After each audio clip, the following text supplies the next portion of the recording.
Hello friends, welcome back to મુક્તિસ kitchen. હું છું મુક્તિ પંડ્યા. આજે આપણે બનાવીશું, હવે બધા ઉપવાસ અને તહેવારો ચાલુ થશે તો ઉપવાસમાં ખવાય એવા ટેસ્ટી, ક્રિસ્પી અને સોફ્ટ ફરાળી મસાલા ઢોસા. અહીંયા ફરાળી મસાલા ઢોસાની સાથે ફરાળી શાક એ પણ હું બનાવવાની છું. તો આને કેવી રીતે બનાવવાનું એ હું બતાવવાની છું. અને તમને જો મારી રેસીપી ગમે તો મારી ચેનલને સબસ્ક્રાઈબ કરજો અને બેલ આઇકન પર ક્લિક કરજો. તો સૌથી પહેલાં અહીંયા તમારે મોરૈયો લઈ લેવાનો છે અને સાબુદાણા લેવાના છે. અહીંયા મેં 1 કપ જેવો મોરૈયો અને અડધો કપ જેવું આપણે સાબુદાણા લેવાના છે. જે કપથી તમે મોરૈયો માપ્યો હોય એ જ કપથી તમારે સાબુદાણા માપીને લેવાનું રહેશે. હવે આ બંને વસ્તુને આપણે 3 થી 4 વખત પાણીથી સરસ રીતે ધોઈ લેવાનું છે. તો અહીંયા આપણે 3 થી 4 વખત પાણીથી ધોઈ લીધું છે. હવે અહીંયા મોરૈયો અને સાબુદાણા સરસ રીતે સોફ્ટ થાય એની માટે અહીંયા આપણે મોરૈયાની અંદર 1.5 કપ જેવું પાણી એડ કરીશું અને અહીંયા સાબુદાણા ડૂબે એટલું પાણી એડ કરવાનું છે. હવે આ બંને વસ્તુને અહીંયા આપણે 3 થી 4 કલાક જેવું પલાળવા દઈશું. તો અહીંયા આપણું 3 થી 4 કલાક જેવો સમય થઈ ગયો છે. તો હવે આપણે આમાંથી વધારાનું પાણી કાઢી દઈશું. તમે જોઈ શકો છો કે આપણે અહીંયા મોરૈયામાં 1.5 કપ જેવું પાણી એડ કર્યું છે, જેથી મોરૈયો સરસ એવો ફૂલી બી ગયો છે અને સાબુદાણા સરસ એવા સોફ્ટ બી થઈ ગયા છે.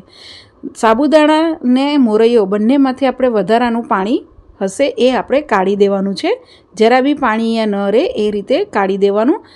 અહીંયા આપણે મોરૈયો અને સાબુદાણામાંથી વધારાનું પાણી કાઢી લીધેલું છે. હવે આ બંને વસ્તુને આપણે એક મિક્સર જારના બાઉલમાં લઈ લેવાનું છે. જે મોટું જાર હોય એવે તમારે લેવાનું ને એમાં બંને સાથે એડ કરી દેવાનું. પછી સ્વાદ પ્રમાણે આપણે મીઠું એડ કરીશું. મીઠું એડ થઈ જાય પછી તમારે આની અંદર દહીં એડ કરવાનું છે. તો આપણે 2 ચમચા જેટલું દહીં એડ કરીશું. તમે અહીંયા ઉપવાસનું મીઠું ખાતા હોય તો અહીંયા ઉપવાસનું મીઠું એડ કરવાનું. અહીંયા તમારે દહીંની જગ્યાએ છાશ એડ કરવી હોય તો અડધી વાટકી જેવી તમારે છાશ ઉપયોગમાં લેવાની, પણ અહીંયા છાશ તમારી જાડી હોય એવી લેવાની રહેશે. અહીંયા દહીં થોડુંક મેં ખાટું લીધું છે. હવે આપણે થોડુંક પાણી એડ કરીને આપણે આને ગ્રાઇન્ડ કરી લઈશું. આ રીતનું આપણે સ્મૂથ બેટર બનાવીને રેડી કરી લેવાનું છે. જે રીતે આપણે નોર્મલ ઢોસાનું બેટર હોય છે એ જ રીતે આપણે બેટર રેડી કરવાનું છે. તમને જો અહીંયા બેટર થોડુંક જાડું લાગે તો 1 થી 2 ચમચી જેવું જ પાણી એડ કરવાનું, નહીંતર નહીં એડ કરવાનું. હવે અહીંયા તમારે ઢોસાને જો ફરમેન્ટ કરવા મૂકવું હોય તો 3 થી 4 કલાક માટે મૂકી શકો છો. પણ અહીંયા આપણે ઇન્સ્ટન્ટ ઢોસા ફરાળી બનાવવાના છે.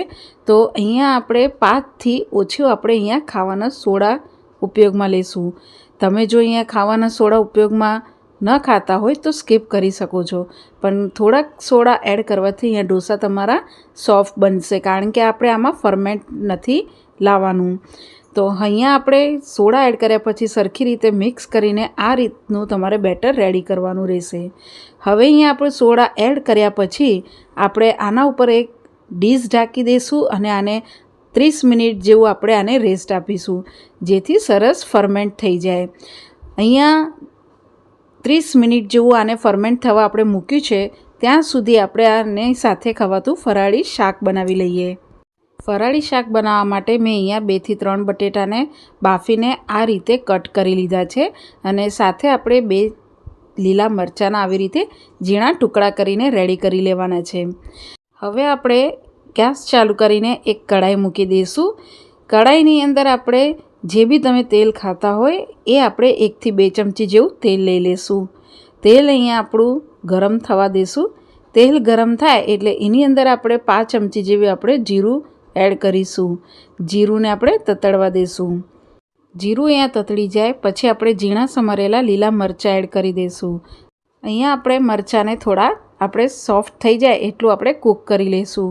પછી આની અંદર જે આપણે બટેટાને કટ કરીને રાખ્યા છે એ બધા આપણે એડ કરી દઈશું અને મિક્સ કરી લઈશું.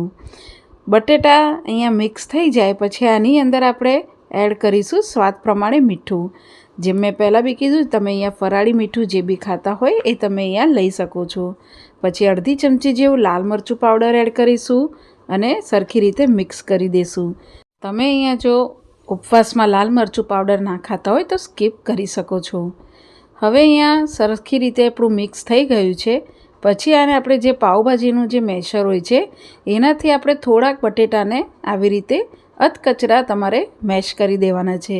અહીંયા એકદમ જ મેશ નથી કરવાના, એક ખાસ ધ્યાન રાખવાનું, નહીં તો તમારું અહીંયા શાક તમને ઢોસાની જોડે ખાવાની મજા નહીં આવે. હવે આપણે ફરીથી સરખી રીતે આને હલાવી લઈશું. અહીંયા આપણે બાફીને બટેટા લીધા છે એટલે આ શાક બનતા વાર નહીં લાગે. અહીંયા મિક્સ થઈ જાય પછી આપણે ફ્રેશ થોડી કોથમીર એડ કરી દઈશું અને એને બી આપણે સરખી રીતે મિક્સ કરી લઈશું. તમે જો અહીંયા ઉપવાસમાં ગરમ મસાલો ખાતા હોય તો આમાં 5 ચમચી જેટલી એડ કરવાની. હવે આપણે આ શાકને ગેસની ફ્લેમ એકદમ સ્લો રાખવાની અને આને ઉપર આપણે ઢાંકણું ઢાંકીને આપણે 1 મિનિટ જેવું આને આપણે કૂક થવા દઈશું, જેથી મસાલા કોથમીરનો ફ્લેવર સરસ એવું બટેટામાં આવી જાય. 1 મિનિટ પછી આપણે ખોલીને જોશું તો શાક અહીંયા આપણું સરસ એવું કૂક થઈ ગયું છે અને એક વખત આવી રીતે હલાવી લઈશું. તો અહીંયા આપણું સરસ મજાનું ફરાળી શાક બનીને રેડી છે. તો હવે આપણે ગેસની ફ્લેમ બંધ કરી દઈશું અને આને આપણે હવે સાઈડ પર મૂકી દઈશું. હવે આપણા બેટરને 30 મિનિટ જેવું થઈ ગયું છે. તો હવે આપણે આ બેટરને ખોલીને જોઈ લઈએ. તમે જોઈ શકો છો કે આ બેટરની આજુબાજુમાં એક નાના નાના બબલ્સ દેખાશે. મીન્સ કે અહીંયા આપણે જે ખાવાના સોડા એડ કર્યા છે એનાથી તમારું આ બેટર સરસ એવું ફર્મેન્ટ થઈ ગયું છે. ઇન્સ્ટન્ટ ફર્મેન્ટ થઈ જાય છે. અને જો તમે મેં પહેલાં બી કીધું કે સોડા ન ખાતા હોય તો તમે આને 3 થી 4 કલાક માટે ફર્મેન્ટ થવા મૂકી શકો છો. હવે આપણે એક વખત આને હલાવી લઈશું સરખી રીતે. તો અહીંયા આપણે ઢોસાનું બેટર રેડી છે. તો હવે આપણે ઢોસા બનાવવાનું શરૂ કરીએ. તો ગેસ ચાલુ કરીને આપણે ઢોસાની લોડી મૂકી દેવાની, એને ગરમ થવા દઈશું. ગરમ થાય એટલે આપણે થોડુંક આ રીતે પાણી આપણે એડ કરીને ગેસની ફ્લેમ એકદમ સ્લો કરીને અને કોટનના રૂમાલથી આવી રીતે લોડીને આપણે થોડું ટેમ્પરેચર લો કરી દઈશું. હવે આપણે આવી રીતે કર્યા પછી જે આપણે બેટર રેડી કર્યું છે ઢોસાનું, એમાંથી 1 ચમચા જેવું એડ કરીને જેમ આપણે નોર્મલ ઢોસો બનાવતા હોઈએ છીએ એ રીતે આપણે બનાવીને રેડી કરીશું.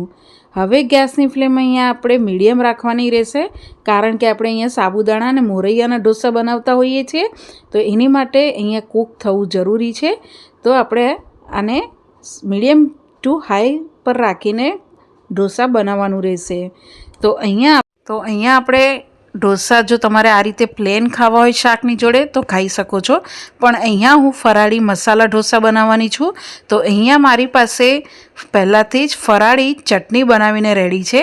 તમારે જો આ ચટણી ફરાળી કેવી રીતે બનાવી એ મેં મારી ચેનલ ઉપર ફરાળી ઢોકળા સાથે મેં સર્વ કરી છે, તમે ત્યાંથી જોઈ શકો છો. તો મારી પાસે પહેલાંથી ફરાળી ઢોસાની ચટણી બનાવીને રેડી છે. તો હું આ ચટણીને 1 થી 2 ચમચી જેવું લઈશ અને ઢોસાની ઉપર આ રીતે એડ કરીશ અને આ ચટણીને આખા ઢોસામાં હું સ્પ્રેડ કરી દઈશ. તમારે જો મેં પહેલાં કીધું કે પ્લેન ખાવા હોય તો પ્લેન બી ખાઈ શકો છો, પણ આ રીતે ફરાળી મસાલા ઢોસા તમે બનાવશો તો આ ઢોસા ખાવાની બહુ જ મજા આવે છે. પછી જે આપણે શાક બનાવીને રેડી કર્યું છે એમાંથી 1 થી 2 ચમચી જેવું આપણે શાક આ રીતે વચ્ચે ઢોસાની ઉપર એડ કરીશું અને એને બી આપણે ચમચાની મદદથી સ્પ્રેડ કરી દઈશું. પછી આપણે 3-1 મિનિટ જેવું થાય પછી ઉપરથી આપણે ઘી કે તેલ તમે જે પણ ખાતા હોય ફરાળમાં એ તમારે એડ કરવાનું અને સરખી રીતે કૂક થઈ જાય અને નીચેથી ક્રિસ્પી થઈ જાય પછી તમારે આ રીતે ફોલ્ડ કરવાનું રહેશે.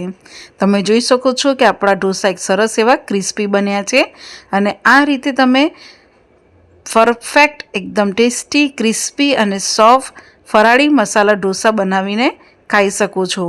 તો અહીંયા આપણું આ ઢોસો બનીને રેડી છે. તો હવે આપણે સર્વિંગ પ્લેટમાં આપણે આ ઢોસાને લઈ લઈશું. તમે આ ઢોસાને આ રીતે એક વખત જરૂરથી ઉપવાસમાં ખાજો. ખરેખર જો તમને ઉપવાસમાં એકને એક સાબુદાણાની ખીચડી કે મોરૈયાની ખીચડી ખાઈને કંટાળી ગયા હોય તો આ રીતે ફરાળી મસાલા ઢોસા તમે જરૂરથી ટ્રાય કરજો અને આ ફરાળી મસાલા ઢોસા ગરમ ગરમ જ ખાવાની મજા આવે છે. આ ફરાળી સાથે મેં ફરાળી ચટણી, ફરાળી શાક અને દહીં સર્વ કર્યું છે. મેં પહેલાં કીધું તમારે જો પ્લેન ખાવા હોય તો પ્લેન ખાવાની બી મજા આવે છે, પણ આ ઢોસા ગરમ જ ખાવાની તમને મજા આવશે.